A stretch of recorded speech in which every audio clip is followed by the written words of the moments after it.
Olá, boa noite. O Jornal da Alterosa está no ar. Vamos aos destaques de hoje. O Tribunal de Justiça nega liberdade aos 13 engenheiros da Tuvisud e funcionários da Vale. Após massacre, especialistas alertam pais quanto ao comportamento dos filhos. Acidente com um ônibus que matou 5 pessoas completa 1 ano.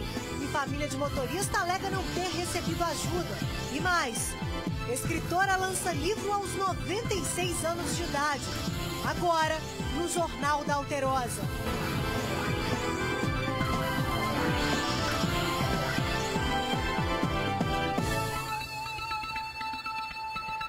O Tribunal de Justiça de Minas Gerais negou, por unanimidade, o habeas corpus aos 13 funcionários da Vale e da empresa terceirizada Tuvisud, investigados por envolvimento no rompimento da barragem de Brumadinho.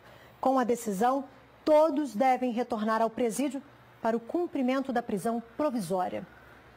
Os 11 funcionários da Vale se apresentaram na Delegacia Estadual de Investigação de Crimes contra o Meio Ambiente na manhã desta quinta-feira. Os 2 funcionários da Tuvisud se entregaram na parte da tarde. Então, logo os advogados tiveram conhecimento do restabelecimento da prisão temporária. Tão logo terminou a sessão de julgamento, os advogados já fizeram contato com a Polícia Civil e com o Ministério Público, com a Força Tarefa, no sentido de realizar a apresentação espontânea dos investigados. Os 13 investigados vão cumprir o restante das prisões provisórias que foram determinadas pela Justiça em janeiro e fevereiro nas penitenciárias Nelson Hungria e Estevão Pinto. A prisão é de 30 dias, mas tem um período que eles ficaram presos, salvo engano, 13 dias.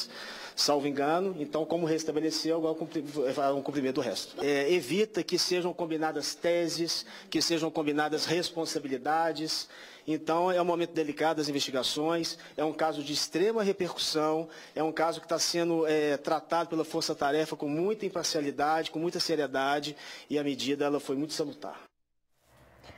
Com o massacre da escola de Suzano, em São Paulo, uma discussão foi levantada em todo o Brasil. Os games influenciam a violência? Será que eles podem ser um gatilho para pessoas depressivas cometerem esse tipo de crime?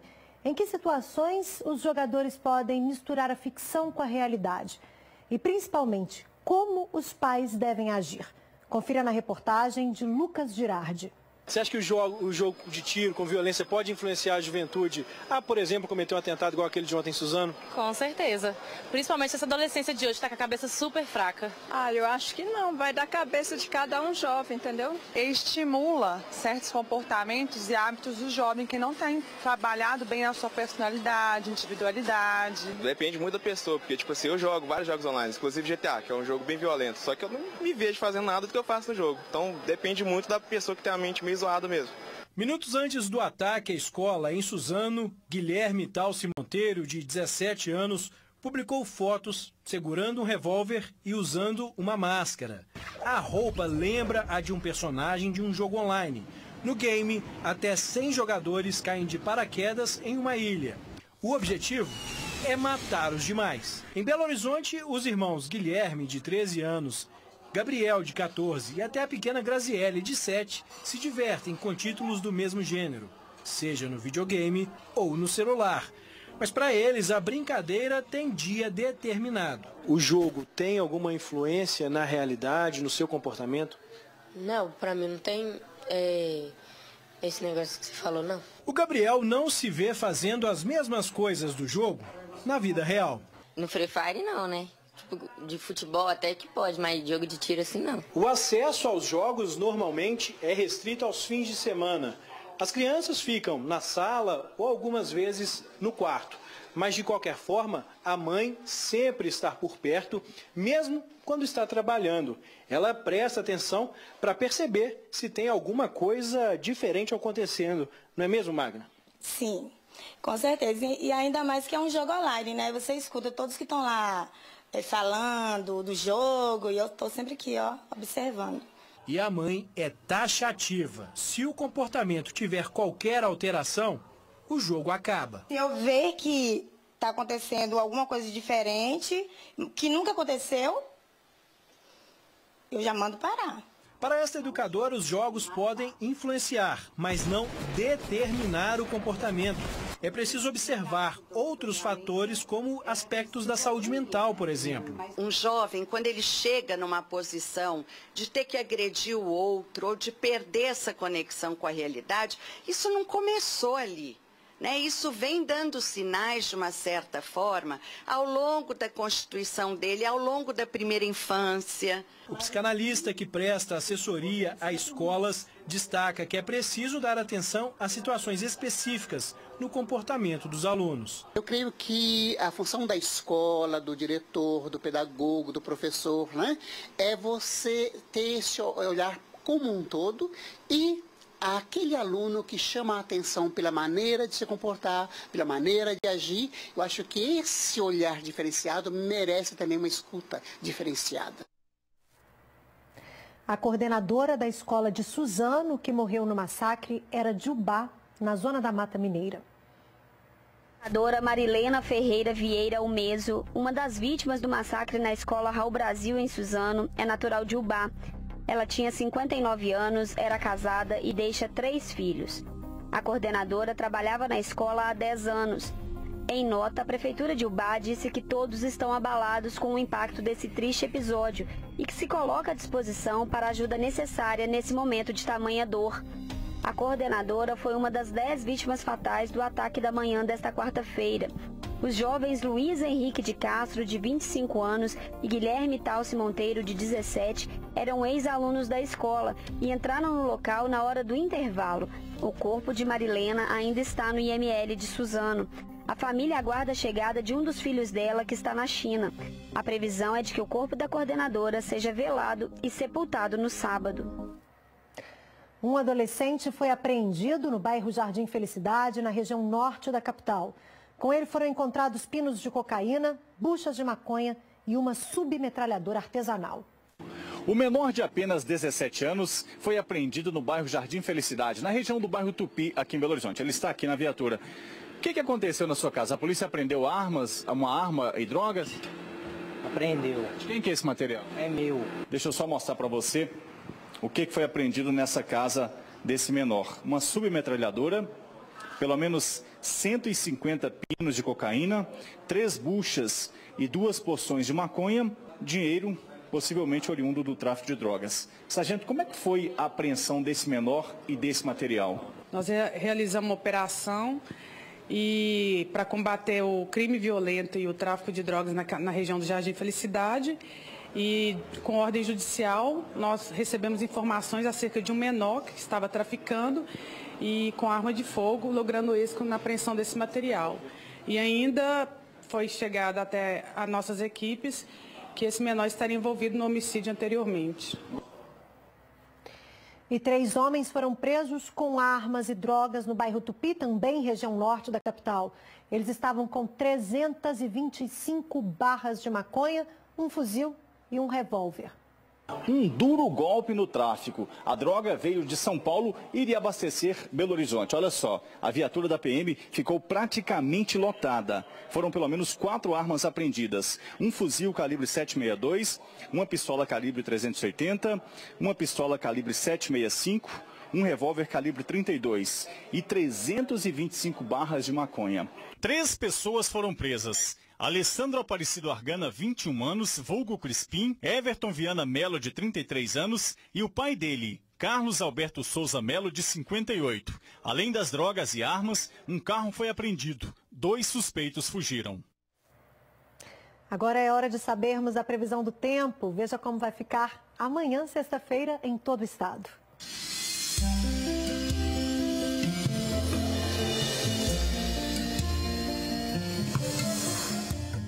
Céu nublado com pancadas de chuva e trovoadas isoladas na região metropolitana, na zona da Mata, no sul e Triângulo Mineiro. Nas outras áreas, o tempo fica parcialmente nublado. Em Belo Horizonte, mínima de 20 e máxima de 32 graus. Em Barroso, os termômetros vão dos 18 aos 31. Oscilam dos 19 aos 33 em Moema. Ficam entre 18 e 28 em Salinas. E em Varginha, mínima de 16 e máxima de 33 graus. E os moradores de um bairro de Varginha estão preocupados com a chuva. Uma região ficou completamente alagada no último temporal e barrancos ameaçam cair sobre as casas. O terreno virou um lago. No bueiro, um redemoinho se formou. Veja só o quintal dessa casa, todo tomado pela água. Aqui quando chove, chega a 2 metros de altura, aí nem tem como de passar, porque os carros que vinham dos bairros para cá teve que dar até volta, porque toda vez chove é isso daí. Segundo os moradores, quando chove, toda a água que cai nesses 2 bairros de cima, mais a do Jardim Monte Serra, que fica lá daquele lado, ela desce e se acumula aqui, cruza a rodovia e vem parar aqui. E é claro que as bocas de lobo que tem na rua não são suficientes. Aqui nesse ponto, por exemplo, são apenas 2. Já quis até levar já o carro que estava ali na garagem, derrubou aqui o paredão aqui, ó. Aqui alaga tudo. Nessa outra casa, na rua ao lado, a aposentada de 86 anos, que tem problemas para se locomover, está preocupada com as chuvas. O barranco ao lado da casa dela corre o risco de ceder a qualquer momento. Dona Belandina, qual que é a maior preocupação da senhora hoje? De barrancar e cair em cima do meu quarto e me matar, né? Completa hoje 1 ano o acidente com um ônibus que caiu em um córrego e matou 5 pessoas na região do Barreiro, na capital. A família do motorista, que morreu no acidente, alega que não recebeu nenhuma ajuda, mesmo tendo um laudo da Polícia Civil que constatou problemas no freio. Marido de Dulcileia morreu há 1 ano.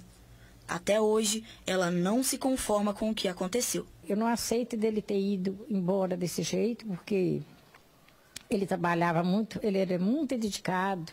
E está fazendo muita falta em tudo. Márcio João de Carvalho dirigia este ônibus que caiu em um córrego no bairro Mangueiras.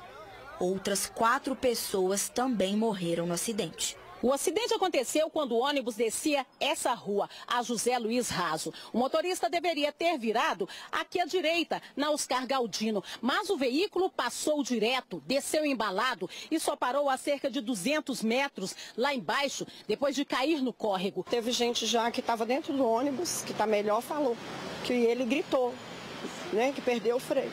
De acordo com a família de Márcio, a empresa do ônibus chegou a responsabilizar o motorista pelo acidente. O laudo da perícia que Dulcileia recebeu da Polícia Civil identificou a falta de manutenção adequada e problemas nos freios. O que aconteceu ali com a vida do Márcio, acho que isso aí não foi nenhuma tragédia, isso foi um crime. Você entrar num carro, né, com problemas de freio e devido a várias reclamações que sempre tem na empresa em questão de freio. Para mim, eu considero ele como um herói.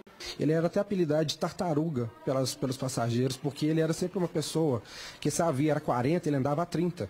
Eu acho um absurdo a empresa falar um trem desse. Eles tinham que parar de fazer isso, assumir a própria culpa e ter as devidas consequências devido a isso. O Cetra BH, sindicato que representa as empresas de transporte de passageiros, informou em nota que o ônibus passou por uma vistoria em outubro de 2017, 4 meses antes do acidente, e que atendia a todos os requisitos legais para a circulação do coletivo.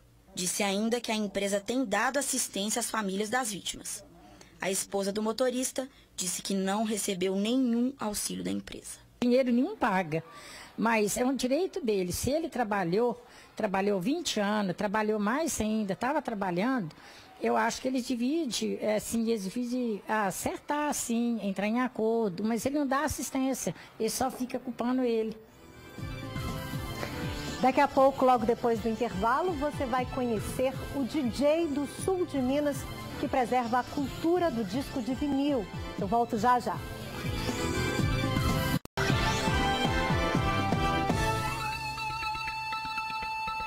O jornal Estado de Minas conquistou 2 prêmios no concurso da Society for New Design, que é considerado o Oscar do design de jornais de todo o mundo. O Estado de Minas foi um dos 8 brasileiros premiados e o único fora do eixo Rio-São Paulo. Os trabalhos premiados foram Carnaval 2018, Respeito, Diversidade e Inclusão, que estampava a primeira página da edição do dia 12 de fevereiro do ano passado. e Estradas da Morte, Basquiat, em Belo Horizonte, capa do dia 14 de julho de 2018. Foram mais de 4.800 trabalhos inscritos que passaram pelo crivo de 22 jurados. De acordo com a Society for New Design, os prêmios são para publicações que desafiam e inspiram a produção de conteúdo jornalístico em busca de novas soluções para o segmento. Você vai conhecer agora o Maurivan Araújo, um DJ mineiro que preserva a cultura dos discos de vinil e ainda ajuda a turma lá do sul de Minas, do sul do estado, a manter viva essa tradição.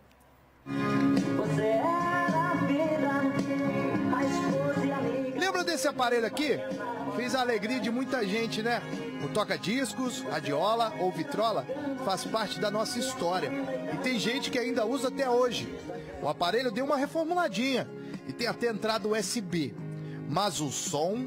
Já faz alguns anos, talvez por engano, você quer voltar.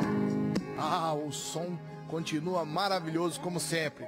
Maurivan é um desses apaixonados pela vitrolinha e pelo vinil. De acordo com o DJ, este ainda é o melhor tipo de áudio que existe no mercado.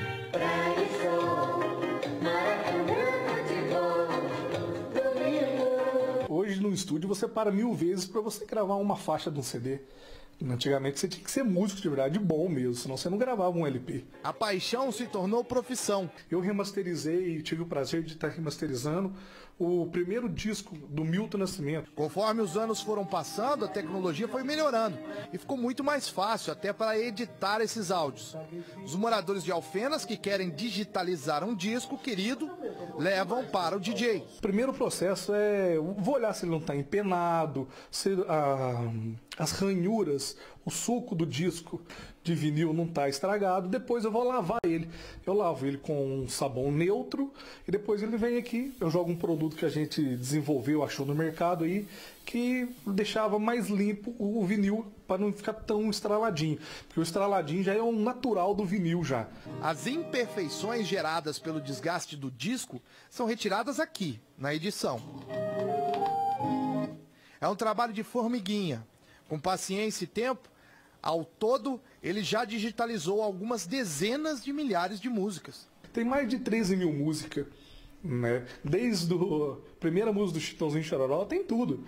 Isso eu levo tudo nos meus pendrive, eu levo o notebook quando precisar, no HD, né? Que hoje, o bolachão hoje se transformou num chiclete, né? Que a gente fala. Vitrolinha que foi criada em 1940 nos Estados Unidos, década de 40, e depois ganhou o mundo. Só que, por conta da tecnologia, ele deixou de existir. Bem, não deixou de existir. Tem muita gente que ainda vive na nostalgia e que lembra com saudades do passado.